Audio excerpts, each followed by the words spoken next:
A decline in burial ground space and the scarcity of available Crown lands have led to recent discussions for amendments to existing burial ground regulations. Last year, the Ministry of Health and Social Development circulated a discussion paper to seek the public's input on possible amendments to the 1978 Burial Grounds Regulations and the 1987 Cemeteries Act.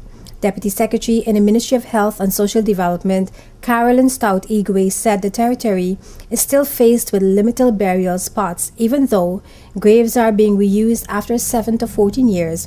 Provisions are made for 3-layer graves and an area for burials at sea. But there's a specific area where permission is granted for burials at sea. Space is scarce. I don't think that we have run out of space, but I think the time has come that the government must seek to put measures in place, because in years from now, people are asking where people are going to be buried, because the Seacoast Bay Cemetery was open because of the fact that the Johnson Gut Cemetery was just about full to capacity. There is space there if we choose to reopen graves, because a number of them have been there for a while. How is that reopening of a grave process work? Well, what does it mean? Okay, well, the law makes provision for adult graves to be reopened after 14 years, and children's grave, I think, is 7 years.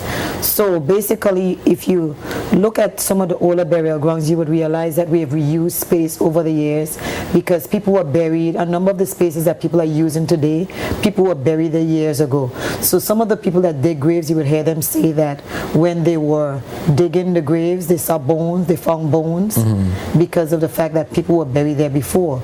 Land space is scarce, so it is something that we're going to have to make, the government will have to make a decision on at some point in time, in terms of how people will continue to be buried in the territory. There are public and private cemeteries in the BVI, and other factors that triggered the call for legislative review include the poor state of cemeteries, the authorities' inability to enforce current fee structures, and the increase in cultural and religious diversity.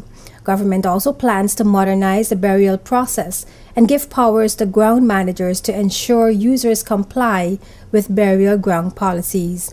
Igwe says government began enforcement of fees for burials on May 1, 2012.